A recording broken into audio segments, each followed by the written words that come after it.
We both felt like it was going to be Baker that goes to the Colts. I think it was better than getting Baker personally.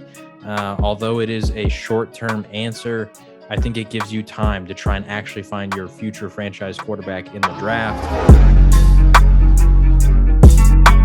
Dominoes kept falling.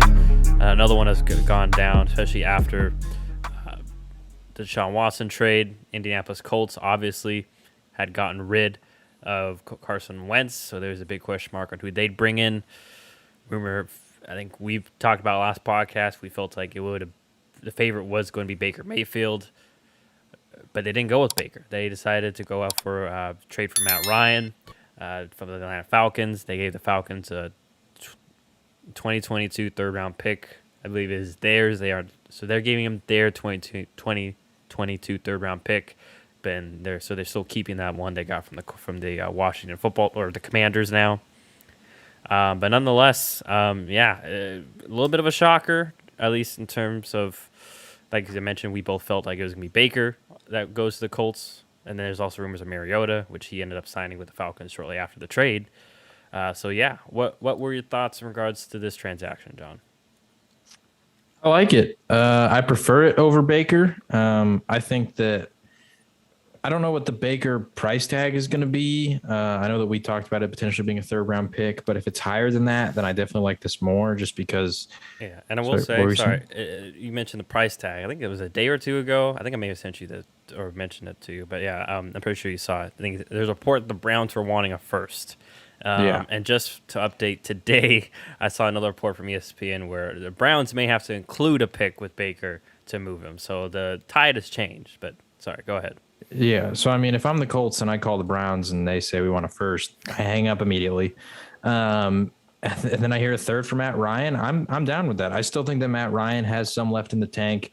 I think that he definitely has had moments over the last couple of years where you still see the old Matt Ryan.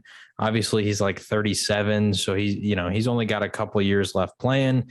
But I mean, we've seen with other quarterbacks that they can play up into their early 40s potentially. I don't know if Matt Ryan necessarily has that, but they have a really good offensive line, a really good run game. So I don't think they're going to put a lot of pressure on him to really have to be the offense, because we know that it's Jonathan Taylor. That's his offense. That's what they want to do. And you got Matt Ryan to be able to throw the ball. I think he's a better quarterback than Baker Mayfield right now. And although, once again, there were points at last year where it felt like Matt Ryan was starting to fall off. There just wasn't a lot of talent in Atlanta. They didn't really have a run game that was consistent at all, so they're having to get crazy with stuff with Cordero Patterson. But even that, it's like, how reliable is that? And then pass catchers wise, I mean, you're working with Kyle Pitts, who's a rookie, as your top option. Here, now you get Michael Pittman. Potentially they sign a free agent. I've already heard some rumors that maybe Julio Jones wants to reunite with Matt Ryan, or you go and draft somebody. I think they're going to address wide receiver because they did lose. Zach Pascal. Yeah, Zach Pascal. They lost him. He went to the Eagles. Jack Doyle at tight end retired. So I think they're going to address the receiving weapons, try and get Matt Ryan some other options besides Michael Pittman. So I like this. I think it was better than getting Baker personally. Although it is a short-term answer, I think it gives you time to try and actually find your future franchise quarterback in the draft. Because simply put, I think that trading for pretty mediocre quarterbacks, I can't remember the last time that it necessarily really worked out super well for a team. I mean, obviously the most recent one in history is Sam Darnold. And we saw how that worked out. I mean, they traded like a second and a fifth or a fourth, something like that, to get him. And now they're trying to, potentially move off him, get another option. So I just don't feel like going for Baker Mayfield was going to be like your best long-term option. And he's at an age and his contract is at a point where you kind of got to commit pretty quick. So I like this move, getting Matt Ryan instead of him, because I think, like I said, it makes them better in the short term, in my opinion. And it also gives them time to find a better long-term option than Baker Mayfield. Yeah, in regards to Matt Ryan, not really much else to add. I think, as much as I like more of, I am a little bit of a Carson Wentz defender. Matt Ryan's a much more consistent quarterback. Someone you, even at this age, someone you can still rely on to make good decisions.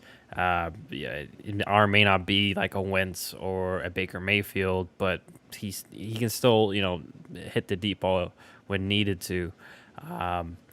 So yeah, and like you mentioned, just better talent on offense, and two, I think a more consistent defense as well. We only saw that 1 year in Atlanta, really, where they popped off. That defense shine, and then after that, the defense kind of fell off. Now he'll have a reliable defense. May not be who knows if it'll be a top 5, top 10, but I think we can at least confirm, at least as long as they have Buckner and Darius Leonard still, that it's going to be a top half of the league defense. It's not going to be a liability per se. But yeah, it's a great pairing too. Gets to be with another creative offensive mind and Frank Reich, and kind of like with Kyle Shanahan, if you give one of those creative minds just a solid enough quarterback where he's going to hit majority of his throws and execute the plays that you want in the way that you want them, you can go pretty far. I mean, Frank Reich did that with the Eagles as their offensive coordinator. They won the Super Bowl. We saw the success he's had the past 2 years with the combination of Phillip Rivers, Jacoby Brissett that first year, and then last year with Carson Wentz, who also was dealing with injury. But granted, he's still Carson Wentz, put them in tough spots. Nonetheless, they found ways to win, and we're right on the doorstep of the playoffs. So, I do like the move. I like it better than the options that were available. And so I like how they didn't succumb to the Browns, because they were kind of in a desperate situation too, the Colts, it seemed like, because it seemed like all the quarterbacks, at least established quarterbacks, were already taken off the board very quickly, and all that was left was Baker Mayfield. Matt Ryan was theoretically on the table, but it wasn't until they started talking to Deshaun Watson, I guess, that it started opening up the possibility for him leaving, because he did have a huge dead cap. I think it's like one of the largest dead caps to the Falcons, like $41 million. It was the largest in history. Largest. Yeah, I think it's largest by $7 million too. So it was a huge move by Atlanta to move on from him. But I guess both sides decided that it was finally time. We'll see what happens. But AFC just continues to stack up. So we'll see. One of these quarterbacks is going to get left out. So it'll be interesting to see who. But, I love the move by the Colts. And for the Falcons, I mean, this is what we expected a year ago, was for them to. And we'll see if they can get Julio. You mentioned, Darius Leonard out there recruiting Julio. We'll see if he does go and if he has something in the tank, because health has been a concern for him. But they do need another receiver. I would agree with you. So we'll have to see what happens there.